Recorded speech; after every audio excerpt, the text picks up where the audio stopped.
What this video is about transformation. We're going to transform this screen-in porch into a laundry room. And before you start nitpicking, I didn't frame this. My uncle done this years ago, and I think he done pretty good. He done the best he could do. I'm going to do a little bit more framing. This right here was screened in right here. I'm going to fill this in. I'm going to put studs 16 inches on center.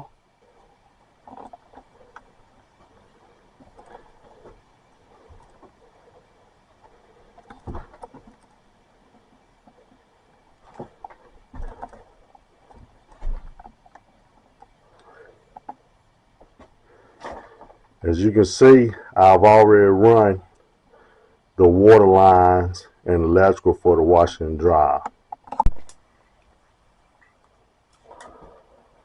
Couple of things to know when you're framing and measuring and using the ruler. See this red mark right here? 16. If you go over here, 32 is red.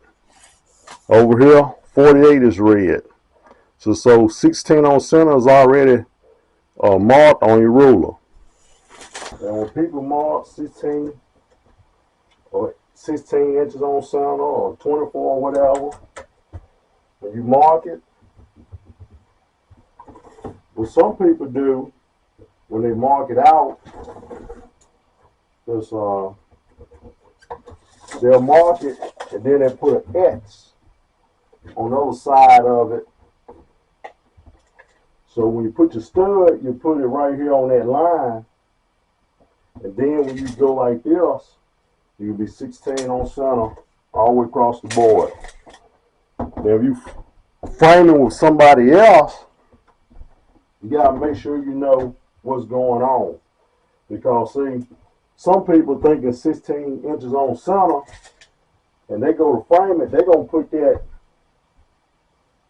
stud dead on that mark right here.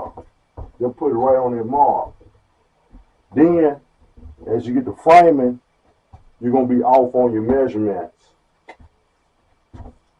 But if you put that stud right on that line, like in this case, I'm going to the right of that line, then I'm gonna come 16 inches on center on every stud. I'll show you after I put them up. I'm also gonna go back and put some studs in between these cabinets, because over here I got 22 and a half between each cabinet, or 24 on center. That's what these was built, 24 on center. But I'm gonna go back and probably add another one in between them. When framing, also have your speed square. This one also has a level in it. But when you make your marks, go back with your speed square and just make that line longer all the way across. The speed square keep everything straight and square. I went back, done the same thing on my top plate. I marked it 16 on center all the way across. That way, that'll keep my stud plumb. Hopefully, well, depends on what you're working on, everything will be square, the whole room, but that'll keep it plumb and you don't have to put your level on it. On this wall on the opposite side of the room, I marked my 16 on center, and I put my X to the left of the line. And when I put all my studs up, they should be adjacent from each other. This side, all the studs on this side of the wall should line up with the studs on the other side of the wall. When you're cutting your studs, never assume anything. Pull your rule out, always get your measurement. Especially if somebody else framed it, because you don't know how square it is, if all your studs can come out the same length or not. Over on this wall, it turned out that everything came out pretty much the same length.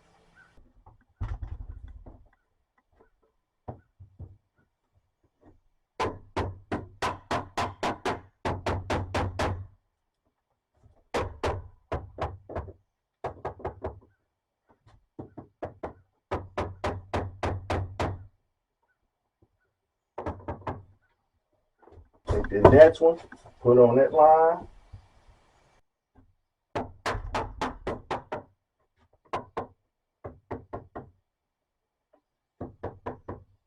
So when I marked that line and put an X to the right of it, so I put that stud right beside that line.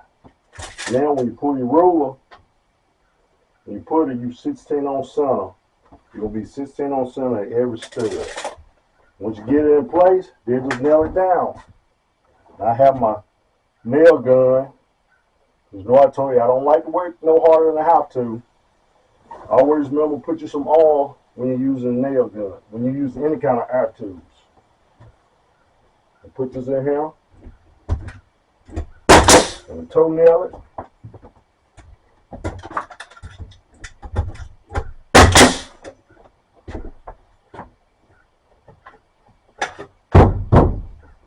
Do the same up here.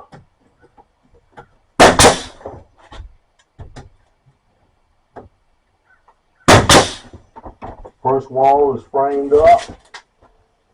Go back, check it. You got 16 inches on center at the bottom, 16 inches on center at the top. That's going to be all the way across the board. On the bottom part of the wall, where you had that big cavity, it was 24 inches on center. Some of them, so what I'm going to do, I'm just going to get my center mark,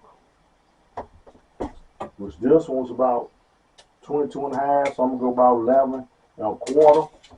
Give me a center mark. Then I'm just going to put my 2x4 directly center of my mark right there.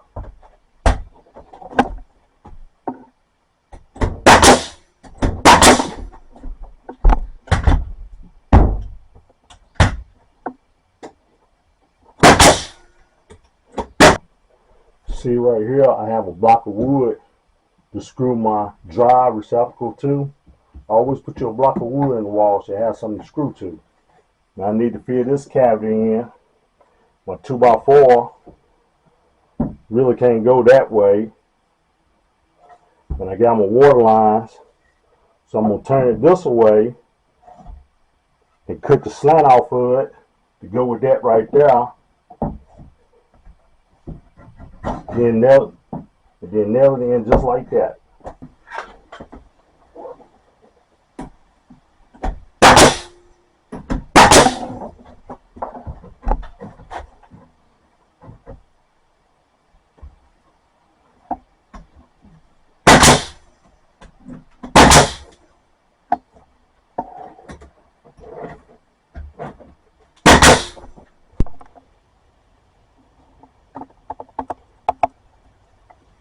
This is how it look, frame, filled in where that screen used to be. Here on the other side as well.